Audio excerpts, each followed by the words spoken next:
Hello दोस्तों, नमस्कार। हम साधना स्वागत बा आप सबके हमारे चैनल में।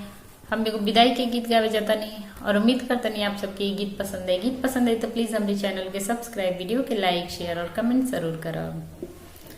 पापा के बगिया में मोतिया चुवेला, मोतिया चुवेला झर झर रे।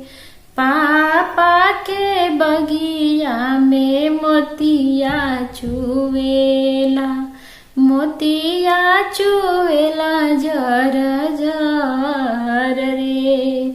मोती बिने चलली बेटी हो सुंदर बेटी, मोती बिने चलली बेटी हो सुंदर बेटी।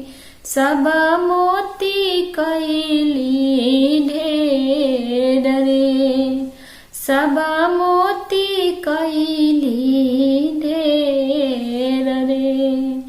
बड़े बड़े मोतिया पापा बर दिल दैहा हो, छोटे मोतिया करिहा कन्यादान रे। बड़े बड़े मोतिया पापा बर दिल दैहा से, छोटे मोतिया करिहा कन्यादान है।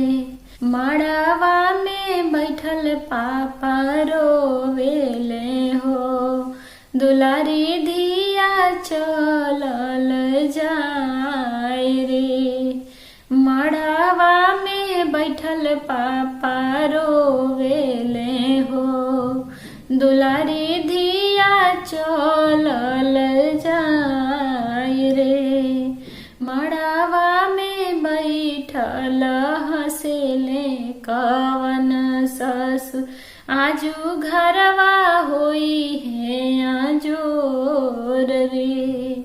मड़वा में बैठल हंसेले कवन ससुर, आजू घरवा होई है आजोर रे।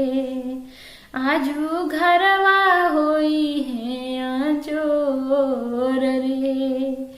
पापा के बगिया में मोतिया चुवेला, मोतिया चुवेला झर झर रे। मोतिया चुवेला झर झर